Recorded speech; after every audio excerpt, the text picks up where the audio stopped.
Yeah, this was just sitting out. I wrote it down not too long ago, and then right before we talked, I go, this is a good thing to read. This is from. I'll show you the book. Backwards, The Stellar Man, Joan Baines. Um, it's a whole paragraph, but I'll go ahead. Human beings prefabricate culture, morality, religious creeds, laws, and police systems to stop those who go against the common interests for that moment in history. They plan and program community life and the future of their children. Internally, however, the spiritual spark grows ever weaker in the face of the progressive dehumanization of a world which in truth was never human to begin with, but only animal intelligent. The world has glorified science and forgotten human nature.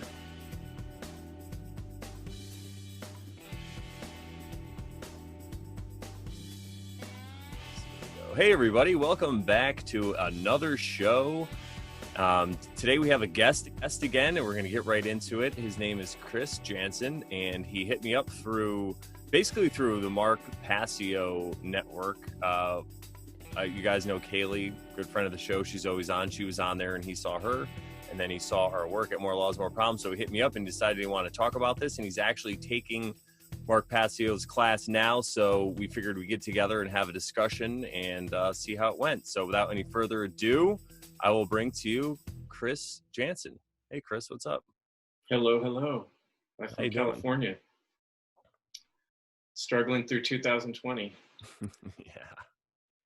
Yeah, glad it's to funny. be here. We were talking a little bit before we got going. It's funny because we're both on the coasts, and I feel like, 'cause I have a friend actually, she's from one town over. I do a podcast with her, the Terrible Podcast. It's about tarot and more about life advice really and comedy. But you guys should check that out. But so anyway, she lives in LA right now, and we've been talking about that. And it's funny, her experiences there, and then their experiences I'm hearing about. Maybe not that I'm seeing so much. It's not as bad. I mean, everyone's wearing a mask really where I am, but it's not as crazy as LA. But, I'm hearing stuff coming out of California. So it's funny. So we can kind of report on both coasts. Yeah, it's totally wild here, man. And what's been kind of interesting is I've done some traveling.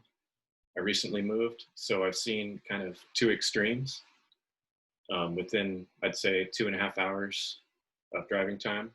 Where one city where I was before, where everyone's extreme on mask wearing, you can't even get into most stores. There's a greeter at the door, and they're like Nazi-like about it. To where I'm living now, which is a couple hours northeast, where you can pretty much do what you want. Yeah, most people are wearing masks, but you'll even go into stores and see employees that aren't wearing them sometimes, and so it's a very extreme difference in a short distance. Yeah, I noticed that here as well.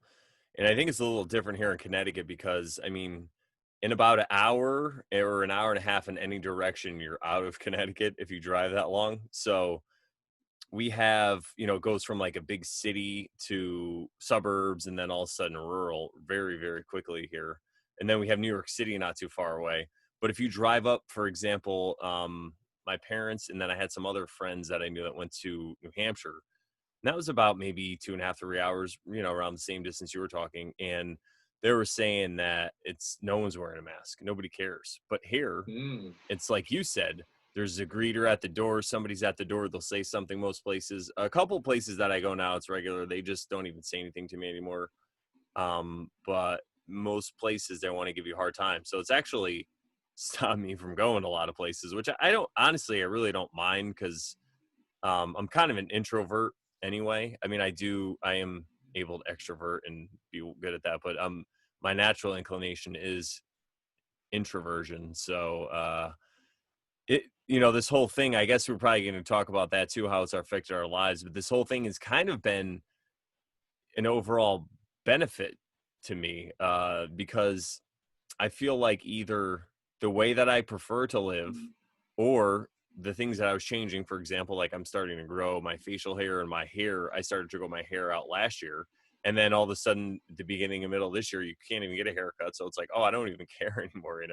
I Yeah, stopped fuck that. eating, like toward the end of last year, I slowed down, stopped eating meat, and I just kind of like Nice. I'll eat eggs and fish and stuff right now. But I'm also even looking at getting chickens to get my own eggs, so then I could be that more connected to my food, and I'm growing food. But so I've started doing that, and now people are talking about food shortages, and it's like, all right, well, I'm already working on that, so I feel like I'm kind of ahead of the Ahead of the curve curve. Yeah. in that respect. Yeah. So, 2020 kind of has been overall positive, but there's been other things that have been pretty terrible.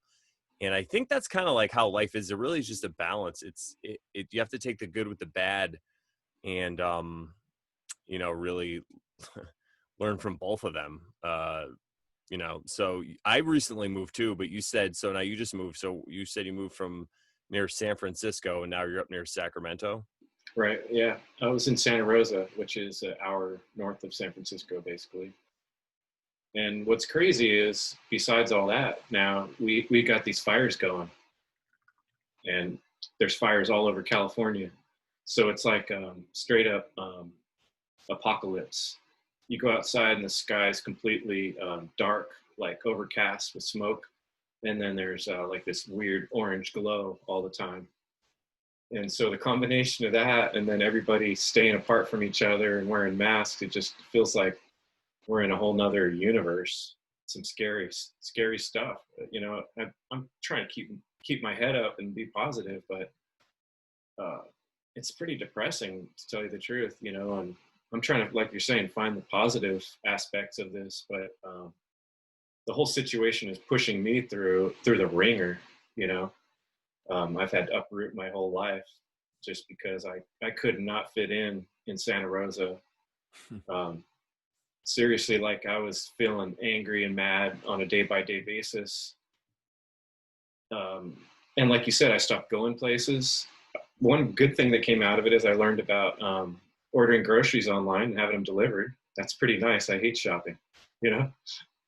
But I'd say for me, the positive is it's forcing me to be a lot more brave, because eventually I have gotten to the point where I do need to go to stores, or I needed to do some banking. And I made a decision, like, real early on in this thing, under no conditions am I going to wear a mask. I did it once, and it really irked me, and it made me feel bad about myself. So I was like, no more. I'm going to put my foot down. I'm not going to do it. And I told my wife, not for you, not for the police, not for soldiers, not for anyone. And I raised my voice, and now I'm almost divorced over it. So that cost me, but I still feel good about my decision, whatever it may bring. And I feel like I'm doing the right thing. So, I mean, I could go on and on and on and on about all the reasons why people shouldn't wear masks. I'm like totally against it. I'm not like one of those people that's just like, oh, it's okay if you want to do it. Like, no, I'm like, no, it's wrong. It's bad. It's causing harm. That's how I feel about it. Yeah, I definitely agree because I started to write a book about it and then I put it down for a minute and I get back to it because I had to move also. But I really feel that it is, to keep it short.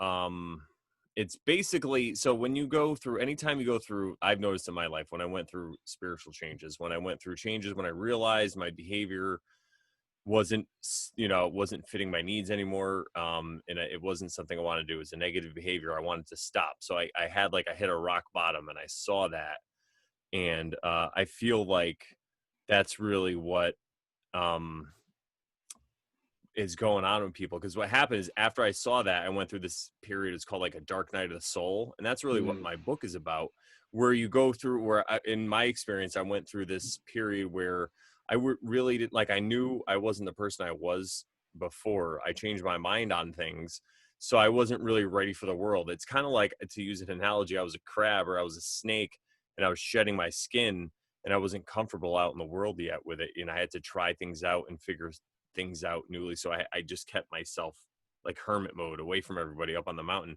where I feel like society now is kind of being put through this on purpose. And I know this because it feels like I was in the Marine Corps and I went through boot camp. And this is what I was having a discussion with one of my friends, and I was telling him this. I go, when you see all this stuff that's going on in the news, I don't really watch the news, obviously, but when I hear about them we're going to go to, stage 4. We're going to roll back. Nope. We're going to open the restaurants. No, we're not. We're going to do this. I go, you know what that is? I go, that's boot camp, man. They used to do that to us all the time. You know why? Because it's mind control. They want to break people. They want to control people's minds. So I was, I was onto this like early, and that's what I noticed about the masks. So I feel like what they're doing is people are covering their face. So they're going through this kind of dark night of the soul where they're hiding from everybody and they're being programmed. So it's like they're going through it backwards. Instead of seeing the change and making it for themselves, somebody else saw it and then used all this fear, scared them, and they're pushing them into this change where they're going to push them out the other side of it. And that's what I'm seeing a lot in society. So that's why I agree that the masks are terrible as well. And I won't wear one, and I try to be cool around people. I don't want to be belligerent, but if somebody asks me, first I'll just tell them I have a medical condition. But if they really like when I'm DJing and stuff, and if it's people I know, I'm just like, straight up, like, this is hurting your immune system. Like I'll just throw things out there. I'm like, hey guys, you know who Kerry Mullis is? He's the guy who invented the PCR test that they're using to diagnose for COVID. Look into what he said about this, because if you do, you're going to be like, wow, this is all bullshit. So, I'm just like throwing truth bombs. I don't even care. Normally I used to just kind of keep my mouth shut, but when people ask me, but yeah, that's how I feel about the mask. And I agree with you on that. But I also feel that it is meant to be a tool of division. So I'm torn. That's why I'm not so militant with people, because I realize that's really what it is. They want people, there's some force out there at work that wants people to be divided. And I explained this before, where I feel like I'm a poker player, and when I know what my enemy or my opponent, when they want me to do something, I just do the opposite. So it's kind of the same thing. That's why I try to be funny and laugh about it, and kind of be empathetic with people, and try to see, you know, it's hard though. I'm not saying that any of this No, is I'm by any totally with you, chance. man. I've Yeah. always kind of been a people pleaser almost my whole life. Like, I'd say even to a detriment, where I want people to like me. That's how I get along. And real big into smiling. And so this has been really tough for me, because what I've realized, something I didn't even know, is that like I depend on smiles for my survival. Like when I go places, I always smile at people to check in and see how I'm doing with them. It's sort of like a feedback thing, where I'm always kind of checking how I'm doing with people. When I can't make out their features, I feel really lost and scared. It's like the tool I would normally use to balance myself is not there. And that's why I'm really struggling with that. But like I go out of my way to be extra nice to people everywhere I go in.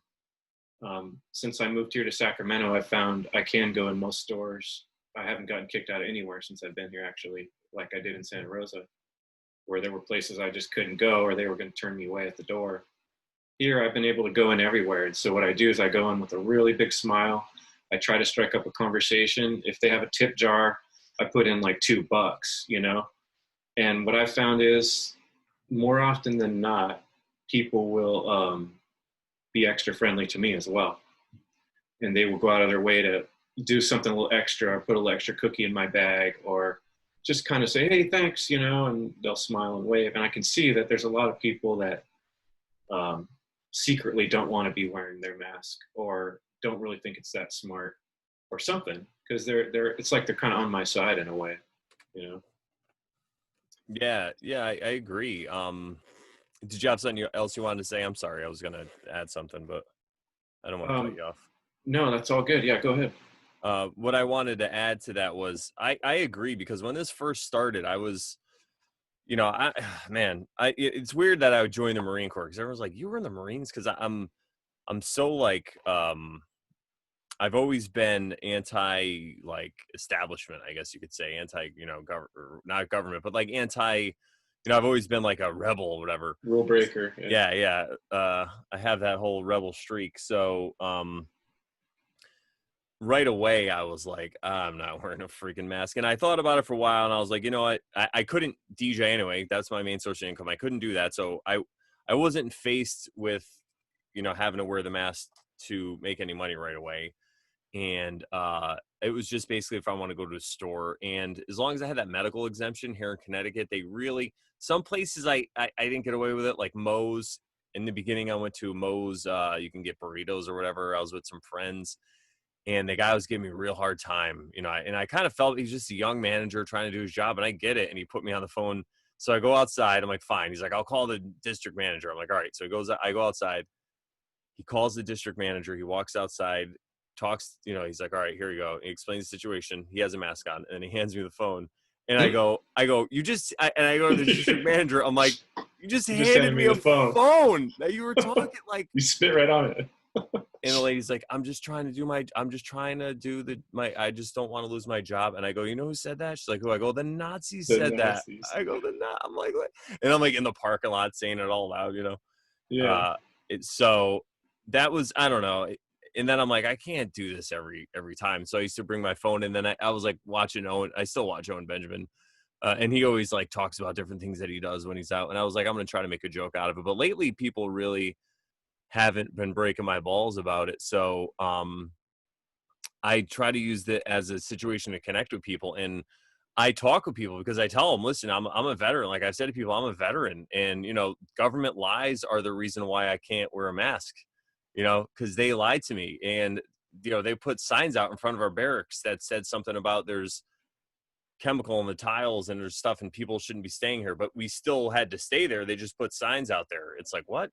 So, you know, that's why I always tell people, I'm like, that's what got us here in the first place.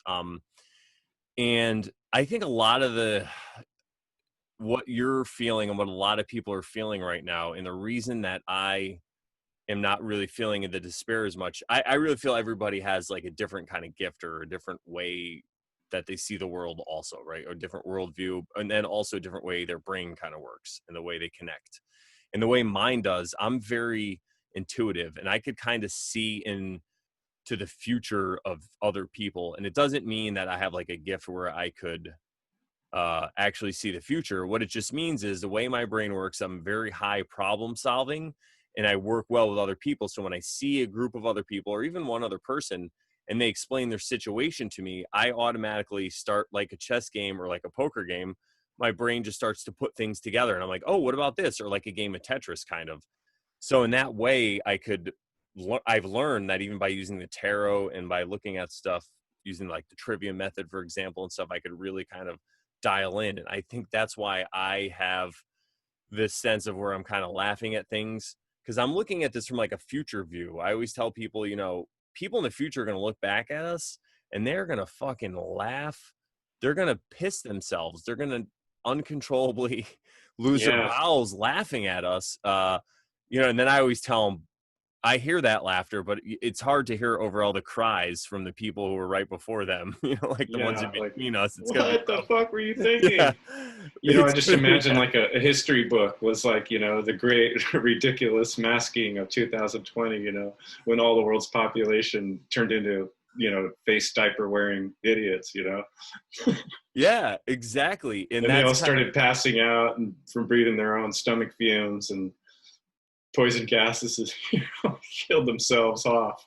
that's what I'm saying. Now you see how if you can look at it from that view, it is kind of funny. Now, obviously, we're in it, so it is terrible. But the other Well, thing that I focus on is, I was just going to say really quickly. The other thing I focus on is that most of this are people that are choosing to do this to themselves on most levels. You know, it's like that contract that you have to make with the devil, like in all the movies and the shows. You got to sign it, and that's really what's going on.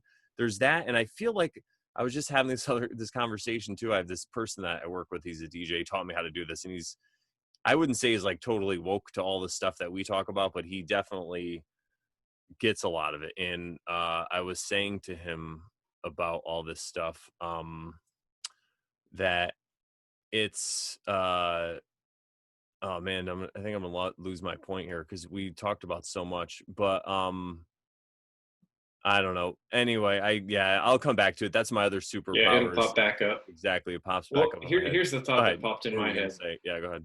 The sinister thing from my point of view is I see it from the point of view of how it affects children. Oh yeah, And like you're saying, I think about the future of humanity on the big picture. And because I have children, luckily they're grown up, but one of them's 13. And the major fight I had with my soon-to-be ex-wife was about her going back to school. And to me, the thought of my daughter going to school and having to wear a mask was intolerable, you know. But my daughter, she's 13 and she wants to do it. She wants to wear it. She likes wearing this stupid thing.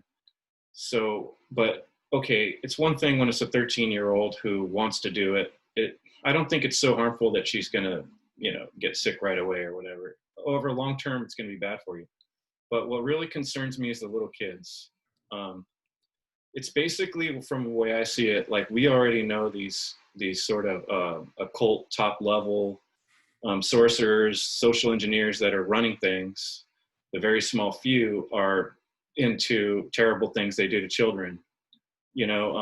This pedophiles, right, running our world, and they're basically creating child abusers out of every adult human being that has a kid, because they're convincing them it's okay to bind your children's face and put them in public, and then almost parade it and show it off like it's a good thing. Whereas that's evil. The practice of binding has been done all through history in slavery as a way of showing that person's your slave. I mean, think about the way even like Americans used to, at the time of 9/11, look at Middle Eastern countries for women covering up their face. And now we're doing that like in a worse way, making our children do it. And then there's even another worse layer beyond that. Little kids emulate what they see adults doing. And we always used to teach, like, real little kids, don't ever put anything on your face. We used to never even talk about never even keep a bucket full of water, because they could flip over and drown in it. So now what do you imagine little kids emulating what they see the adults doing? They don't know the difference between a piece of cloth and a grocery bag. I mean, I'm imagining infants just dying because they're putting shit on their face and suffocating themselves. I mean, if that only even happened once, it would be terrible. But I'm seeing that on a mass scale all over the planet. And that makes me cry, man. It makes me really freaking sad and mad. I don't know how to get past that. I don't see how people don't see that. I haven't even heard it brought up. Yeah, it's amazing because I'm not sure if you're familiar with James True, but he's a content creator, and he talks about this whole concept where people will talk about the pedophiles on TV, and we got to get these pedophiles and Tom Hanks and all these people, yet they will send their kid to fucking school with a mask on. Probably, listen, I see what you're saying, and I don't want to get into the despair angle because my thing is the humor. But obviously, when you put a kid or any person, women, I don't know how women are doing it with masks right now, because I feel you just make yourself way more vulnerable. So, yeah, I don't know, man. It's crazy. So anyway, James True was saying how that so people direct all their anger at the media, and at all these famous pedophiles, and we got to get them, but then they let their kids be abused right under their noses. It's fucking crazy. Yeah. And then, a lot of the stuff the kids are watching on TV and stuff is all about, Oh, geez. And then the porn right in their pockets. That's the other thing. yeah. That's another thing that I really like about Owen Benjamin. He decries porn. He just hammers on it all the time because he said it's such a tool of control. Because and he even had this other guy on, this guy, I forgot his name, but he was living in Costa Rica, and recently they just got like all this high-speed internet there in Costa Rica, and he was saying how like he could watch the generation change because they got porn, and he goes, it was just like crazy, like the changes they saw, and no one's having fucking kids anymore, and that's crazy. But I want to bring up, it's crazy though that you said 9/11, because as you brought up 9/11, I was thinking about it because we wanted to talk about it, and I was going to make a correlation, and I had a way to get there, but then you said 9/11 as I was thinking It's about it, on and it there. blew my mind because, yeah. So that's a great synchronicity. And the reason why I want to talk about that was because the tarot, because you mentioned that. I mentioned in the beginning a little, and then in the message you said you want to say something about the tarot. So since we're recording this the night before 9/11, I'm going to get this out tomorrow on 9/11. So anyone's watching this, it might be 9/11. there's a couple of cards that really correlate with what's going on, and I think maybe I can help you with this despair. Hopefully, this is kind of how I help myself. Now, you see these two cards. You see, this is the Devil, really famous card. Everyone wants to talk about it. Now, this is how I saw society, how it was before everything was going on, right? And what I see here is the masculine and the feminine, the male and the female. Let me see if I can make it focus better. The guy and the girl, and you see how they're chained to the devil, but those chains around their neck are very loose, and Mm-hmm. they're choosing their enslavement, right? So Sure. they're going, oh, feel bad for me. It's so terrible. I have this, I have this addiction or whatever it is. I gotta go jerk off and porn all the time, or I got to drink all the time, or I got to womanize. I mean, I used to be a sex addict, so I'm not judging anybody here, right? Mm. Uh, but that's where our society was. This is 2019, man. This is what it was. We were serving the darkness. And, I talk about these concepts all the time. So it's not like this is a terrible, evil card. It's just, you got to integrate the darkness with the light, in my opinion. But what I'm saying is this is what it represents on one angle, right? And then what's next? That's 15. That's 6, right? What are we? We're in Mm-hmm. 2020, and then it's 9/11. So we'll bring. That's the wrong card. We'll bring in. We'll bring in this card, which is the Tower, right? Right.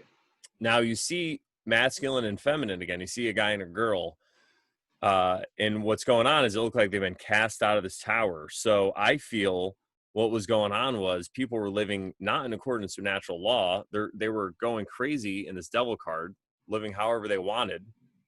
And then this is the result. They tried to rival God. It's like the Tower of Babel story in Tower the of Babel. Bible, right? So Right. this is what happens when you try to rival God. A natural force comes along. It could be the creator. It could just be, whatever you talk about. Culmination of events or something. Yeah, and God works in mysterious ways. So however you want to think about it, and you Mm-hmm. get cast down. All right. So I Right. feel this is 2020, but this isn't always a negative card, because like any ending, It's a it's new just beginning. a new beginning. It's like after a bomb and after everything gets exploded, there's, after a while, there's green new life that comes up. And this is what I want to say about the kids. I know it's terrible, but man, the funniest people that I know had the most traumatic childhood. So if anything, we're creating a bunch of good comedians. You know what I mean? Huh. But Yeah, I maybe think they'll be that, stronger for it. The ones yeah, that don't suffocate themselves. they will be stronger for it. And I feel that it's like that old saying goes, easy times create, good Oh, times right. create soft men. Soft Soft men people. create Right. bad times. That's Bad weird. times create That tough just men. came up for me like twice in the last week. Yeah, and that's what's really, I feel that's what's going on. And the people that are going to go through it, the children, they might be children, they might be weak, but they're still souls. They have their karma to work out, and it's part of their karma. It's part of their dharma, if you will. It's their journey. It's what they have to go through. So whenever somebody questions, in my opinion, whenever I think of questioning what's going on with the world, I think to myself, everything is perfect. I mean, I said this once to somebody in a barbershop. I used to get like this mohawk Mm. and crazy, and I used to go to this barbershop in New Haven, Connecticut, and which is kind of rough. Most times I was the only white guy in there, but they're awesome. I mean, obviously, they're really good dudes, and they always love my point of view because obviously I'm crazy. So they'd always ask me shit, right? They'd always ask me. And one time I was just in there not Like, even what do you saying think about anything. this? Yeah, yeah. They're like, you're crazy. And they couldn't, and they're always like, you got a good point. Like if they're talking politics, I'm always like, dude, it's both. They're both fucked. Like one time we were talking about Obama, and I'm like, you got, because they had a picture and it was Obama, Martin Luther King, and Malcolm X. I'm like, dude, if Malcolm X saw this, he'd throw up. Like he hated liberals. Like, come on, guys. Yeah. But anyway, so one time I was just in there minding my own business, get my haircut, not even talking. And some guy's older guy was in there talking about I forget what it was, but the world was all terrible. And he was like a Christian. And I said to him, like, hey, can I ask you a question? He goes, yeah. I go, like, you're a Christian, right? You believe in God? He goes, yeah. I'm like, God created everything. God's perfect, right? I'm like, yeah. I go, then this is all perfect. He's like, what do you mean? I go, everything that's going on right now, it's what has to happen. It's perfect. If God created it, are you questioning God? And the guy's just looking at me like, what? Like, and he just left, and everyone's like, you're crazy. I'm like, yeah, I know. That doesn't fit into my dogmatic view of the world at all. Yeah, it's like, so in that way, I think we've all gone through our bit of trauma. And I think that we can't rob somebody else of their experiences. They're gonna have to go through it to become the person they are. The only thing we could really do, in my view, is to just be the best person we can and work on ourselves, you know. That's what I found, because that's really the only thing that works. Sometimes you can wake people up with knowledge. I still try to throw knowledge out. I call it throwing rocks in shoes. It's like a little rock that gets in their shoe and it bothers them after a while. These logical things, you know. Right. Uh, Yeah, that's my hope with my kids, that once they get a little older, the things I've said and done will bounce around in their head, and eventually, it'll surface. If truth is what I know truth is, it doesn't matter that it came from me. It just matters that it got in there somehow. That rock is in that shoe, you know. Another thing I wanted to comment on, I was reflecting on what you were talking about, the similarities between 2020 and 9/11. I remember this really vividly. Right after 9/11 happened, everybody started wearing flag waving. Every car, every SUV had a flag sticker on it. Any 7-Eleven type store where someone was of a possible looking anything like, Middle Eastern, they had their flag waving. And it wasn't so much saying, I love America, I'm a patriot. It was saying, don't beat me up, I'm not a terrorist. And now it's kind of the same way with like Black Lives Matter. If you see that window in the glass a lot of times and you think that really means, please don't break my glass. Does it really mean, it wasn't there before, you know, it's like a so protection racket, you know. It's like it is. put up the It's like, sign or we break yeah, your or head. put on the mask, put on the sign, put on the Yeah, flag. It's all yeah. kind of similar. It's like you're just getting in line and doing what everybody else expects you to do, so you No don't get thanks. beat up, or you don't I'll get made fun of, or you don't get ostracized, right? Yeah, it's like, no thanks. I'll put on my 38 though. Don't worry. There you go. Yeah, that's more Sorry. like it. Allegedly, everybody, allegedly. So yeah, and the other thing that's been coming a lot for me is that the positive. I'm trying to look for the positives. Um, Talk about unmasking things. That would have been a term you'd used before. Now it's like all the cards are on the table. Yeah, talk about cards too. Um, I knew that we had really bad problems with moral relativism in society, but I didn't really understand to what extent until this mask thing happened. And it was like all of a sudden I see everybody's cards. I'm like, oh my gosh, the whole city I'm living in, I'd never thought it was that bad. I still was living in, it's like, I don't know how many times I've taken off my rose colored glasses and I still have another pair on, you know? Yeah, And I've you're taken like off falling like through 6 levels. pairs. It's like that movie Inception with Leonardo DiCaprio. It's like another level every time. I exactly hear what you're saying. I feel like I went through the same thing, because I knew how bad it was. You know, I'm making podcasts about it, like I was talking about before the show.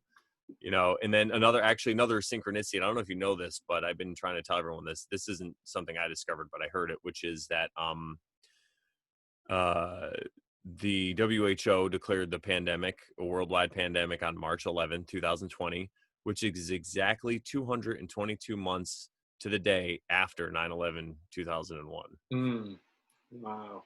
And I just also wanted to give a shout out to my background, which is the Pentagon, which was Yeah. also dedicated on 9/11, but it was dedicated on, I think it was 1949. No, 1941. Sorry, yeah. September 11th, 1941, the Pentagon, they started building. It was dedicated or whatever. 10 plus, So, that'd be 6 too. Yeah. yeah. Huh. So, Wow. a lot of synchronicities there. Yeah, no, yeah, that's what it is, because I started in a lot of despair myself when I saw this about the masks. But it's funny because I keep talking about all these different people that have helped me, but I'm trying to like let people also know. But Owen Benjamin talks about a lot of this, and he talks about the shame there is in society. And he goes, of course they're covering their faces. He goes, that the shame of the things that they do, because people, when Christ said, forgive them, Father, for they know not what they do, deep down inside, there's a piece of people, you know, subconsciously they know what they're doing. And if they're not a full psychopath, it is affecting them.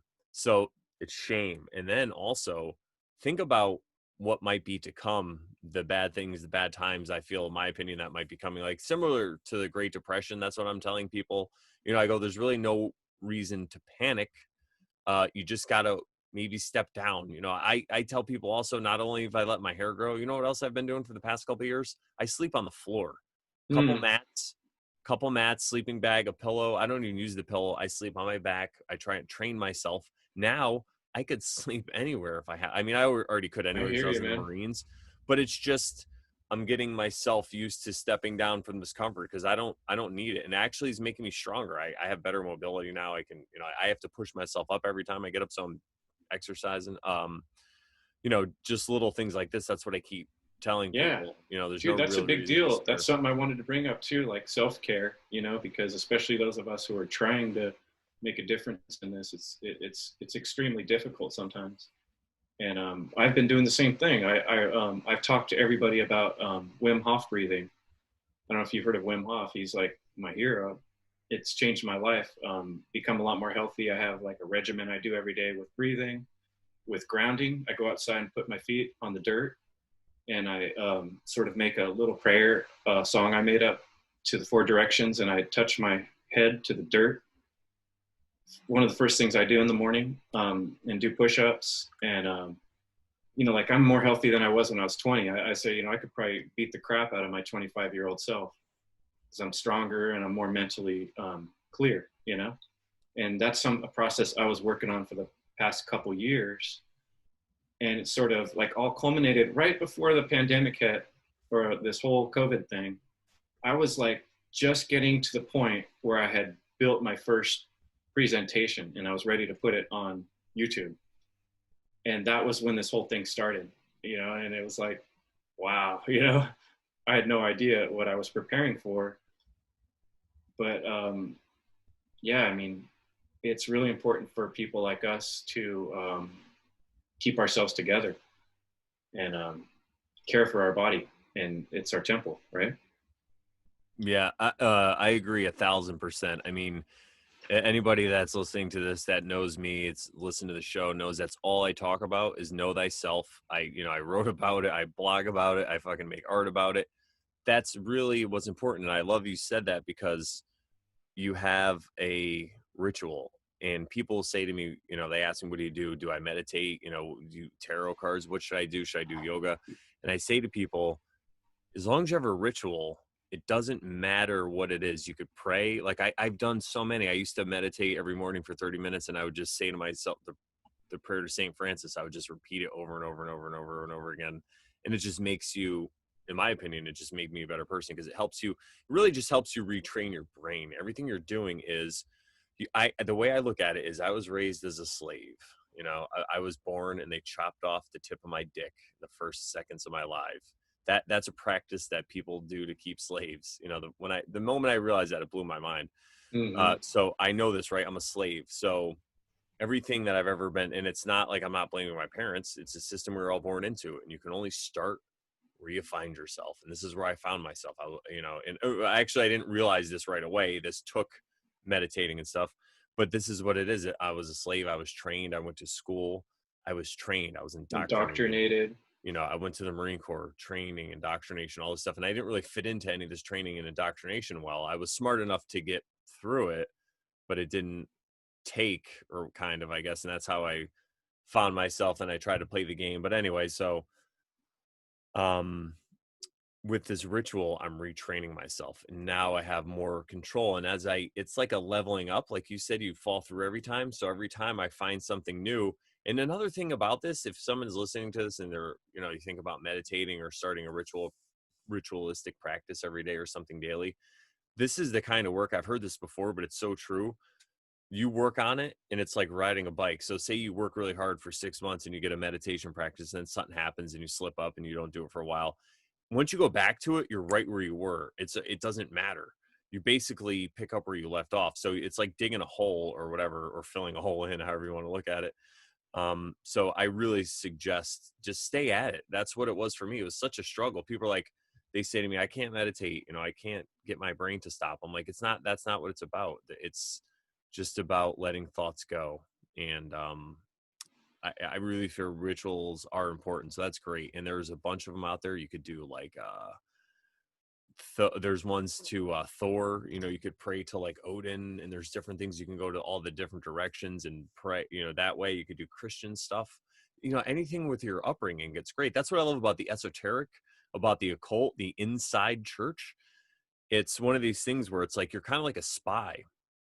you can fit in everywhere. And I love this because synchronistically, I was into Ram Dass years ago, and he tells this story about this Mm. guy that he met in India who was another Westerner, this guy Bhagwan Das.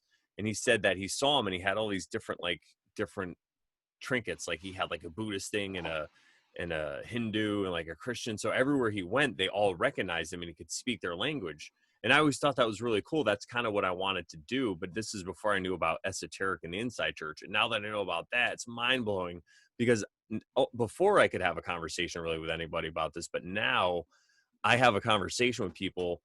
Like I have a conversation with somebody who's a born again hardcore Christian, and we're talking about the Bible, and I'm getting stuff out of it because of their knowledge of the Bible. They're spitting Bible verses at me and all this stuff, and I could take that, and they don't realize that they're telling a story that they memorized, but they don't realize there's information encoded, and I'm getting that information from them. It's just a great Yeah. experience, and I could just agree with them and have a great conversation, and they don't have to know what this tattoo on my arm means or anything. They'll think I'm a heathen or something, but it's What amazing. is your tattoo there? I'll just pull this out, like I just Oh, have these trinkets, right? And it's just a cross. Oh, this tattoo is it's Om Mane Padme Hum. It's the Buddhist okay. Yeah. chant. There it is. Yeah. Sure. Yeah. So I got that on my 40th birthday.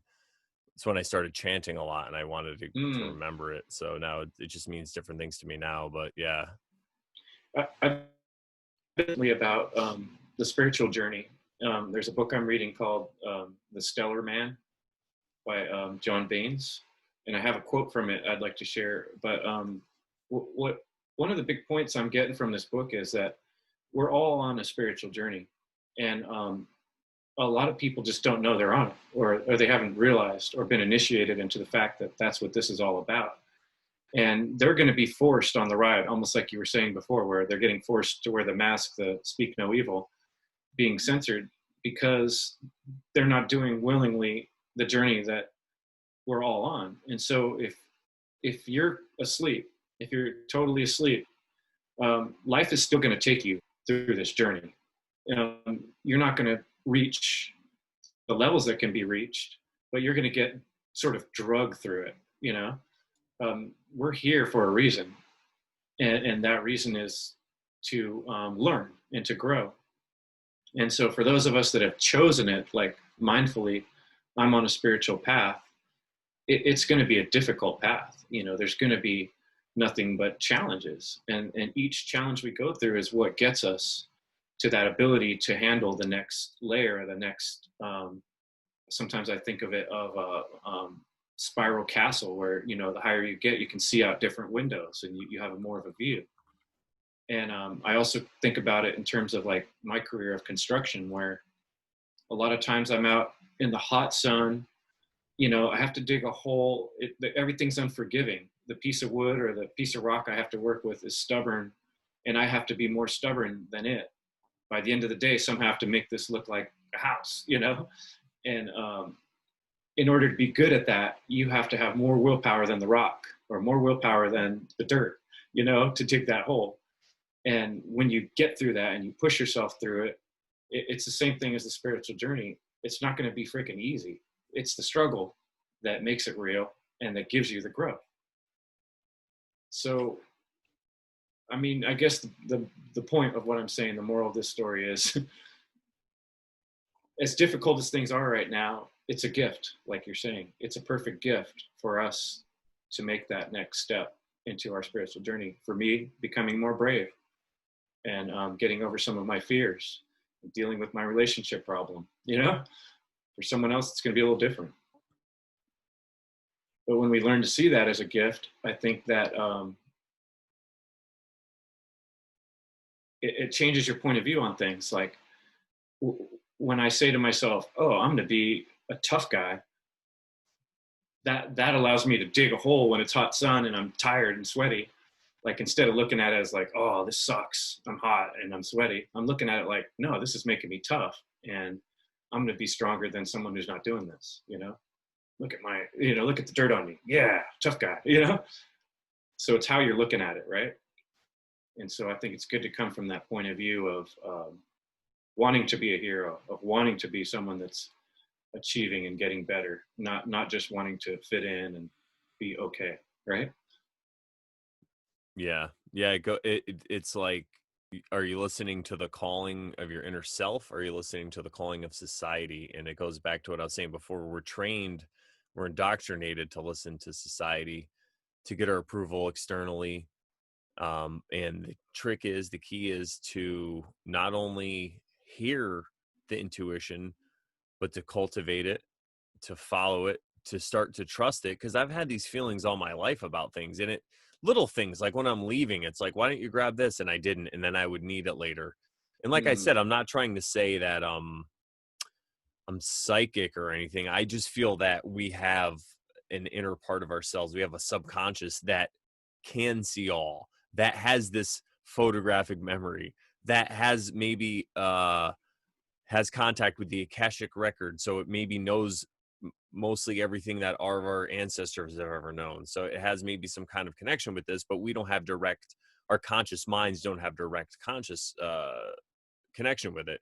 So it speaks to us in certain ways, right? So anyway, that's what intuition is about. It's about tapping into that and getting that feeling and listening and knowing that. And what's helped me also, and I wanted to talk about with you, was the creation process. So since I've been creating stuff, so I started like blogging in 2013, and I used to kind of fight with people on Facebook, and I started this website called morelawsmoreproblems.com because of what happened in that terrible school with a hook that's all sandy. Because I'm in Connecticut, mm, and after that happened, they went after the guns, and I was like, nah. And I wasn't a Republican, and I'm like, you know what, I have to get this message out here because yeah. I was going crazy. So I did that. And then since then I would just write on for other stuff. And then I started eventually getting into comedy and podcasting, and I always had this. And then I started doing videos and podcasting with this.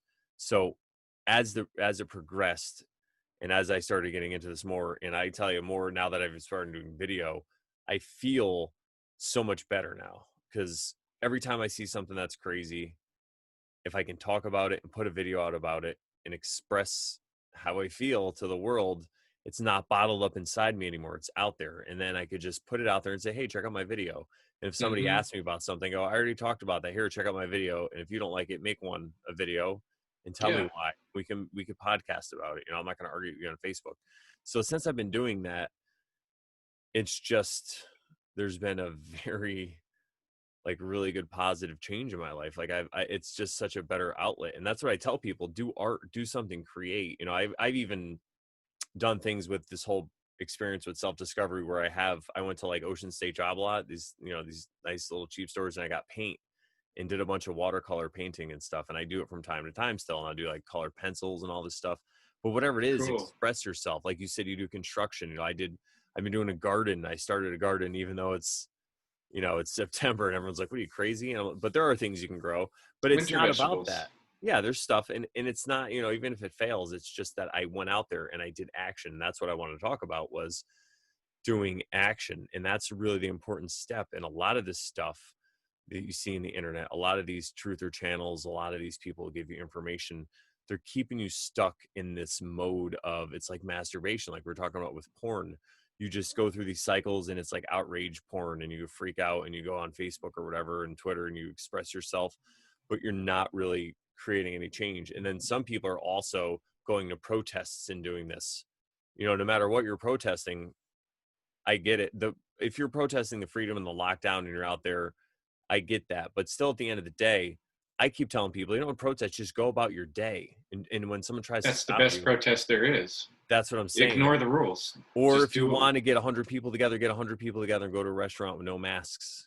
Talk to the owner ahead of Hmm. time, say, we're not going to follow these rules. When the police show up, we're just all going to start recording and see what happens. I don't know, whatever. I'm not, listen, Yeah. guys, I'm just saying, these are other ideas, other avenues of approach. So, but I feel this is a way for me to do this because of the way I see the world. I can express it, and for those who want to, they check it out, and for those who don't, then they don't. But it just makes me, at the end of the day, I feel so much better. And that's why I'm also trying to tell people, because like the people we've mentioned, Mark Passio is one of these people who always is trying to get people to do this work and express themselves. And Yeah. I'm just letting you know, if you're one of these people who are even thinking about it a little bit, just do it. Get out there and do it, no matter what you do. And it doesn't have to be perfect at all. It is You got to good. start somewhere. You got to start somewhere. It's good to have a quality product. And I understand you should always, but you work with what you got. Just start a blog if you got right. shoot little videos. I've seen this one guy on YouTube. I was following him at the beginning of this whole pandemic thing, and he was shooting YouTube videos on his phone in the dark, mostly just talking, but they're very entertaining, and Yeah. that's really what it's about. And you build from there, because there really is no excuse, man. You could do YouTube for now. I know it's terrible, but you could start there. They're not going to Right. censor if And you then build on that, 20. right? Yeah. Then you go, It's you your do rough draft. Now BitChute. you got something to work with. Yeah, YouTube's free, BitChute's free, all this stuff. Float, Right. FLOTE.app, which where I'm at also. You could put whatever, you can put videos, audio, you can put whatever the hell you want up there. They don't care up there. They're all about free speech. So I would check them out. There's ways to get this done, and sitting The thing around I've thinking about experienced it. too is once you start doing that, like Passio says, nature appreciates bravery. Nature does Yeah. not appreciate cowardice. And the taking action part too. Sorry to cut you off, but that's Wisdom what, is action. yeah, wisdom is that it's the taking action. That's the most important step. But go ahead, what Right. you're going to say. That's the only thing I wanted to finish I with. was just going to say that, I mean, I've been trying to do a lot longer than that. I'd say 8 or 10 years, but in the last 2 or 3 years, especially, when I really started pushing through some of the walls that were holding me back, just like, no, fuck it, I'm just going to do it. All these crazy synchronicities have been happening in my life. And it's not like life's easy. Like I said, I'm dealing with some heavier challenges than I've ever dealt with before. But like crazy, interesting synchronicities everywhere I go. I'll meet someone, or I'll wind up talking to a friend, and that friend will introduce me to another friend, and something will pop up, or just some little thing. I'll see a bird fly by at a certain time. It's just things that only I would recognize, but the universe, life, God, whatever you want to call it, keeps giving me little gentle nudges and pats on the back, and signals to say, you're on the path, keep going, you know? I don't know if you ever experienced like that, but it almost gives me the shivers just talking about it, because so much weird stuff has happened like that, that it's like there's no going back now. You know? Yeah. Well, even if you could, it's like the whole thing with the Matrix. Would you go back if you could? Right. No, I agree with you. I've had a lot of synchronicities, and I've started to trust myself, because this is another thing. I actually got to make this into a bit, I think, but it's kind of like Bill and Ted's. This is the best way I could explain this. Bill and Ted's Excellent Adventure back in the day, when they would be somewhere. Yeah, right. Well, they were somewhere, and they're like, we got to remember later to oh come yeah. back and put those keys here. So they're here. And then all of a sudden they would just appear there. Well, that's Yeah. kind of how I live my life, because sometimes I'll buy things at the store, and they'll just sit places, or I'll just get a feeling to put something somewhere, and then later I'll be there and I'll need it, and it just keeps happening to me. So in that same way, and yes, I do agree with you about the synchronicities. I see a lot of that also with numbers, especially Mm-hmm. once I started paying attention to numbers. They really started talking to me every time I buy things. I look, and the thing is, I add them up a lot, and yeah, it doesn't necessarily mean anything, but well, it's all I about think it also gets you numerology. in the moment too. It gets you in the zone. There's so many positive benefits that have nothing to do with whether it's magic or not. And the whole key to divination, which is what the tarot is about, and which numerology, astrology, all these things, divination is the key. And what divination is basically, you're just trying to find your way in the universe. It's like a legend on a map. You're just using these as tools. So it's in number. If you look at 8, you could say, oh, what's 8? And then you look at it as a mirror, and you could kind of put it up against yourself. You look at the qualities of 8. Well, 8's the infinity symbol, just upwards. It's like the lemniscate, whatever they call it. And you think about the qualities of 8, the strength of infinity, and having to go on forever. And it's a very strong, so you could just get anything you want, and you could just give somebody a reading off of that. It's amazing. And to bring that back in, the next card, because we talked about the tower, that was 16, but after that, this is 17, and this is the star. Now, if you think about all the destruction that happened with the tower card, this card has a lot of life. It's got a lot of water and all that green, and then the sky. And what this symbolizes is just that new growth. You see all those new little flowers on the bottom. So after the destruction, it's just a cycle. And this is where we're headed next. This is, the future that is in store for all of us. We just have to put action out there. We have to put action. We have to put our thoughts and emotions together to create action in the world to grab that future, because that greenery is also going to grow for the government, the control system, whatever. They're going to grow their new thing too. And if you want to be part of that and buy in fully, it's gonna come with strings, a lot of them, probably vaccines and masks and terrible things. If you don't, you could just live off grid. But I think there's a middle way. There's a way to be like a super agent. And what I'm doing is I'm looking at it like my life as if I'm the hero of the show, and it's not like I put people under me. I look at it as if I'm the hero, I'm the superhero. So I'm trying to not save the world, but I'm like a spy. So I can try to fit in where I can. So I think there's ways to integrate both, and it's whatever works for you. So that's what works for me, but maybe somebody else, they can live totally off grid. Maybe somebody else, they're like, no, I'm just going to wear the mask and take the vaccine, you fucking conspiracy theorist. That's what you're able to do with this incarnation. Have fun, just leave me alone. Because if you don't, it's not going to be good for you. Trust me. But But there is the part of doing harm to others, yeah, that's and what I that's mean. kind of my concern with a lot of times when you ignore a problem, you are causing harm. Like if you were watching a child be abused and you didn't step in, you might as well be part of the abusing, you know? Like there is a responsibility, and that's a word I wanted to bring up because way back in the beginning of our conversation, we were talking about how different people are reacting to these things, like leaving the city and heading more out into rural. And it's occurred to me that maybe that has a lot to do with responsibility. Because if you think about it, the further you get out of a city, the more you're forced to be responsible for your own things. Like if you don't know how to fix your car or fix your house or, fix your fence or whatever, and you're living way out in the country, you're in bad shape. Like you really can't live out there if you don't know some of these things. But the more you're in a city, the less responsibility you have for everyday things, even down to your health. You have an expectation that you go in the store and they provide this service for you, or you go in the doctor and they fix things for you. And so I think maybe that explains why people are so different. The further you get out of city, the more they're used to the idea of responsibility. And I think, what we're talking about is taking responsibility for your own life, as opposed to just letting someone else tell you what your responsibility is. And once you choose to take that responsibility, it's hard. Yeah, it's harder way out in the country where you have to cook your own food and find your own animal or whatever it is to eat. But you're going to feel a lot better about it in the end of the day, and you're going to be self-sufficient rather than somebody's bitch, somebody's slave, right?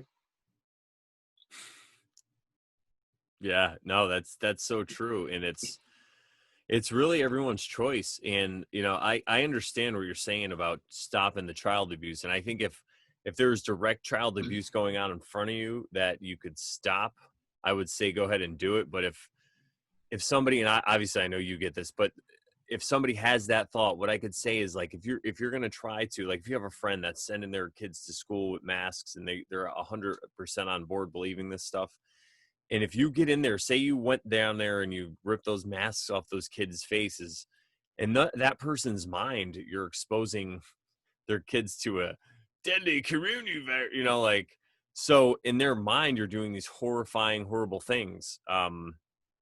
So it's like, the only thing you really can affect is yourself. The only thing you could do is work on yourself. Help people, obviously, that ask for your help, but you can work on yourself and be an example for people, and then be that shining example. And then maybe, tell them and talk to them all you can. But it's kind of like, if they're not ready to hear it, you might actually be doing them damage. And what I wanted to kind of tie this into was, it's kind of like what Jesus talks about when he talks about why he speaks in parables, and he talks about spreading seeds everywhere, and how sometimes you'll throw seeds down on rocky soil and it won't grow as much, and sometimes it's fertile soil, it's ready to go. And it's like, that's the best way. And he also talks about not casting pearls before swine. And it's kind of like, if you introduce people to an idea before they're ready for it, you never know how they're going to react. And sometimes it could be violently, like, against you or yourself.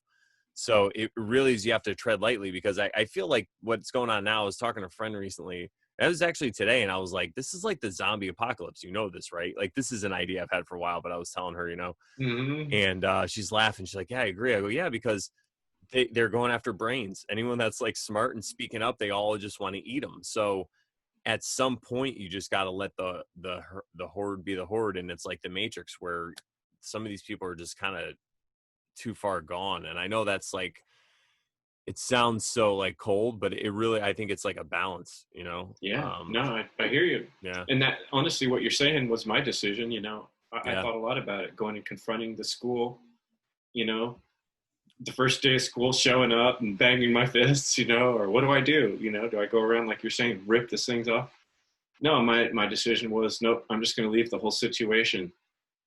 I left my home, and I left my wife. And it sucks. It's not what I wanted to do, but I figured in the long run, it's the best example I could set.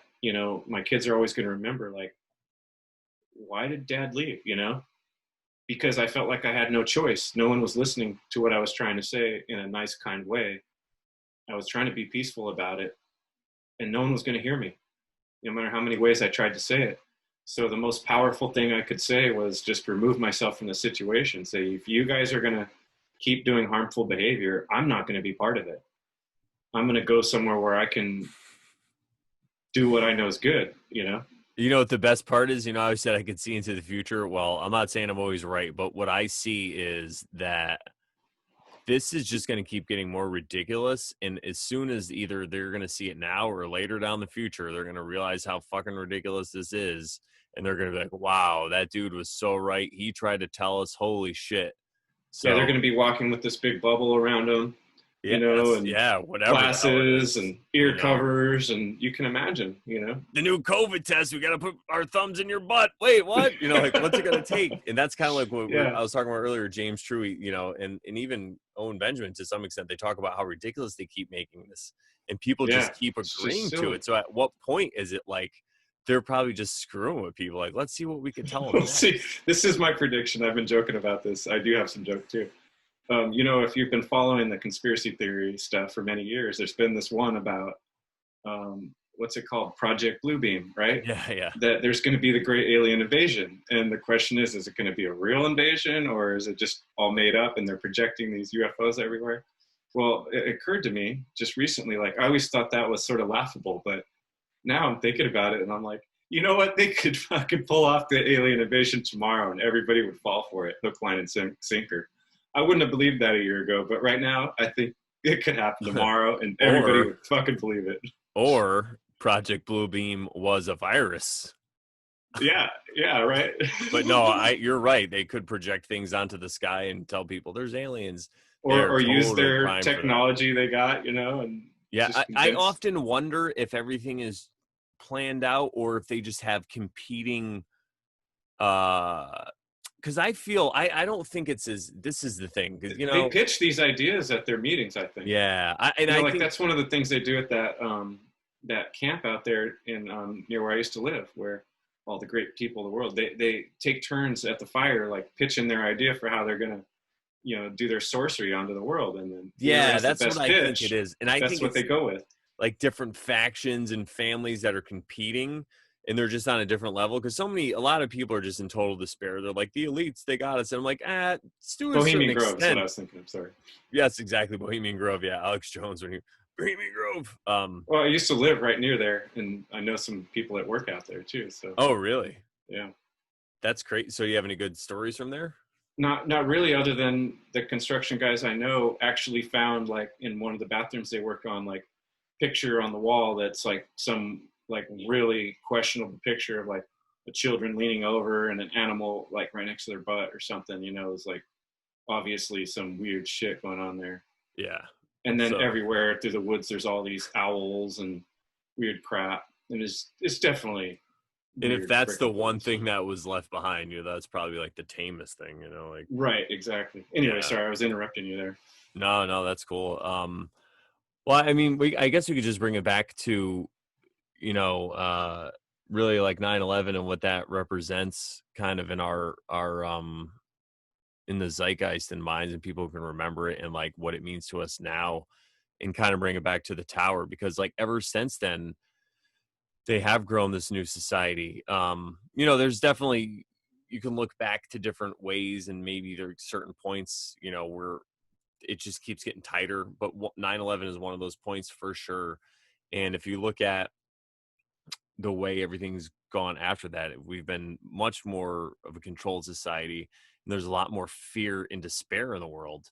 And I feel that it doesn't, even if you're awake to this stuff, and this is the thing I like to get out to truthers and people who are into this, it doesn't mean you have to be upset and despair and in fear, because the way this works, in my opinion, it's like the tortoise and the hare, that old fable, right? In the race where you think the whole time that the hare is going to win. It looks like he's kicking his butt, but the tortoise does everything he can to just be consistent and keep going, and finally he does it.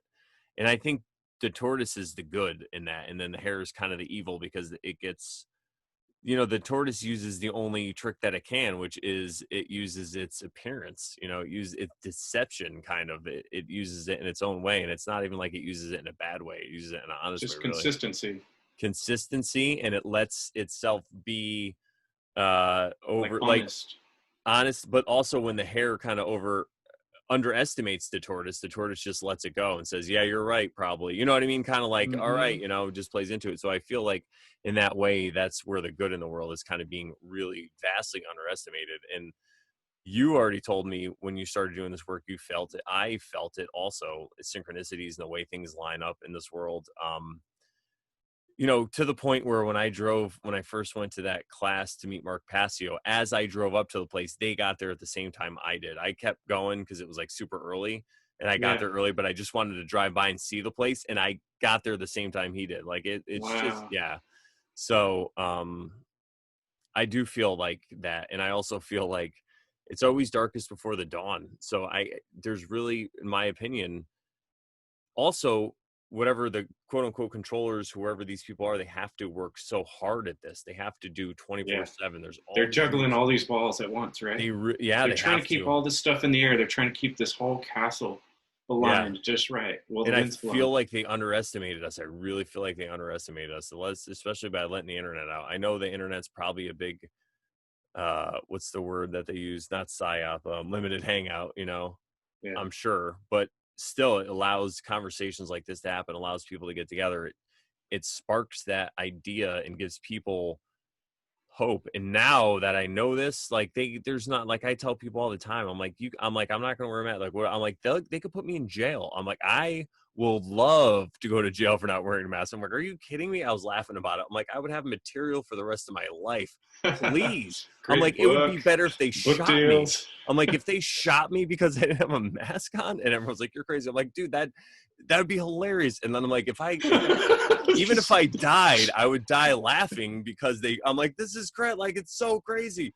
You know what I mean? Like, I wouldn't be able to wrap my head around it before my heart stopped. You know what I'm saying? Like, so people don't understand that. They're like, I love oh, that, like, man. yeah. So Thank you. there's nowhere that fear can penetrate that. You know what I'm saying? Yeah, yeah. It's like bring it on, right? The Fuck it. scarier it is, the more The more ridiculous tough it I is. Yeah. get, like I was saying about being the construction guy, right?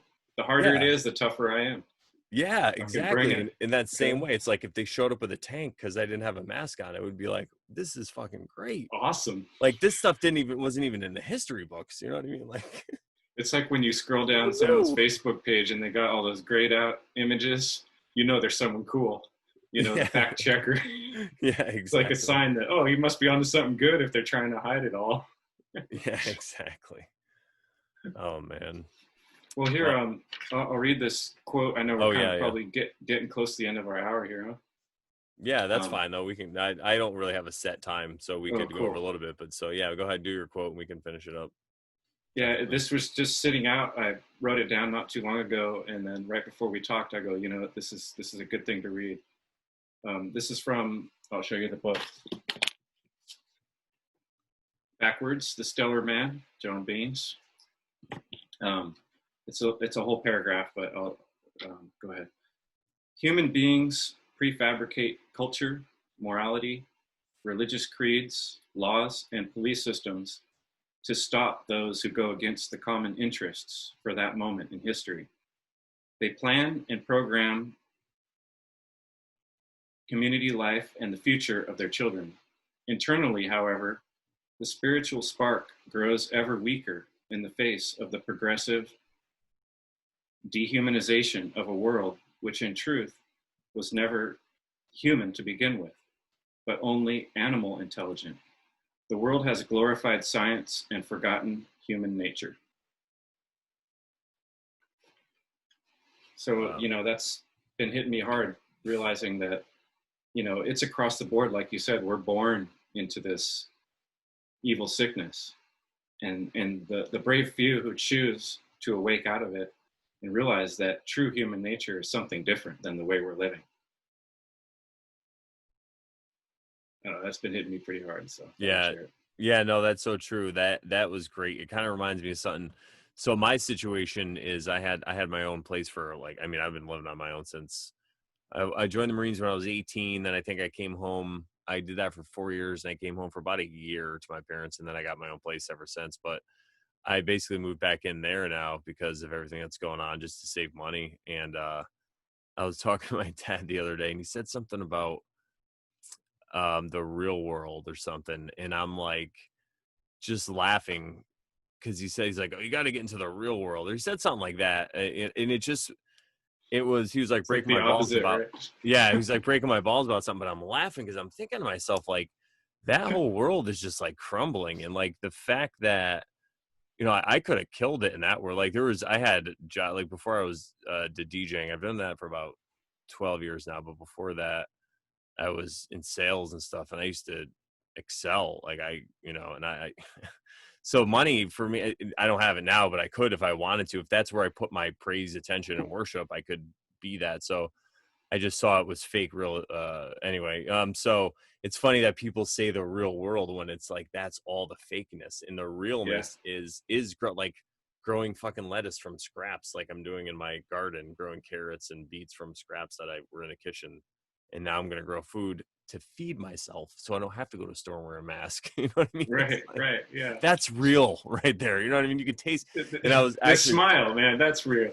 yeah, the smile. That's the other thing you said about smiles, man. It's so true. But something also, I was talking to my old landlord when I was moving out, and we were talking about planting stuff and potatoes, and he goes, "Yeah, potatoes are really easy to grow." He goes, "But they're pretty much the same cost." He's like, "You might as well just buy them at the store. It's the same cost as growing them." And I'm like, "Right now," I'm like, Yeah, "Right now it's the same cost." He's like, "What do you mean?" I'm like, "Wait a couple months. Like, who knows? Like, wait a year. yeah. Like, you know what I mean?" Like, No, I figured that out before too, because doing gardening for a few years now, and when you actually calculate it, it's not much cheaper. If sometimes it costs a little more by the time you pay for water and soil and all that, but it tastes a shitload better because you grew it and it's organic and you knew where it came from, and you're also making your soil better every time you do it. So there's a lot of other advantages. And the chickens, we've had chickens for a while, and those eggs are way better than any egg you get, even organic eggs. If you crack your egg in a bowl next to any other egg you buy at the store, it's a completely different color. So there's a lot more. And also, like, if you've ever, I know you're a guy who likes nature. I saw some of your pictures where you're hiking. Like, if you ever been on a backpacking trip and you're worn out and you're hella tired and you eat the crummiest peanut butter sandwich, but it could taste like the best sandwich you ever ate. So doing stuff for yourself, there's an extra uh, energy to it. And I think there's something to that. yeah, I think there's something to that for sure because at the end of the day, the most important thing that you have is your attention, your time, what you're doing with your time and attention. And if you're focusing it on something that you're using to sustain yourself, that's, in my opinion, that's priceless. Even if you don't realize you're doing it on some Or even level. better, helping others. And then, yes, exactly, helping others. And that's really what the part of this is. I want to learn how to feed myself and then feed others because I also want to get chickens. So it's funny that you said that. That's my next goal is to get some chickens. Yeah, I And recommend it. It's pretty cool, and they're not that hard to deal with. yeah, that's what I've heard. Yeah. So I'm excited. All right, great. Maybe the next podcast will be about how to keep chickens. They're funny too. That watching them is hilarious, because they're such a stupid animal, and you watch them and you try to figure, well, they are smart in some ways. Like when you come out, they know that you're the person who brings food, and they all come running and making these funny noises. But then you watch some of the other stuff they do that's so stupid, like You throw a piece of food and it's on the other side of the fence, and they keep trying to get it even though the fence is in the way. And you're like, how come they can't figure that out? It's a weird mental thing where you're trying to figure out.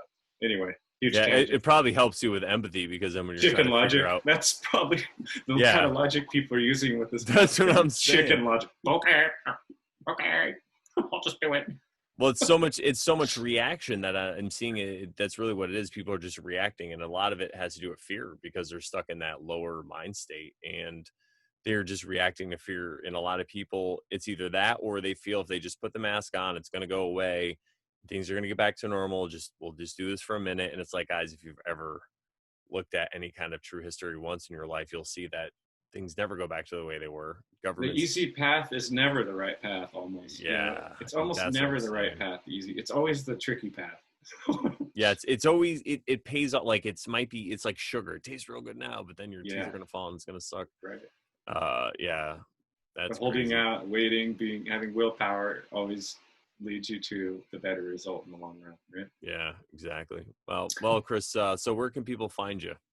My website is endevil.life, and I have a video presentation series on there that's on YouTube. You can look up my name too, Chris Jansen. I'm on Facebook, and I'm trying to get on Library and BitChute, but I've been lagging on getting my stuff uploaded there, but that's my plan. But yeah, the best place is endevil.life, my website. It's got my podcasts and stuff.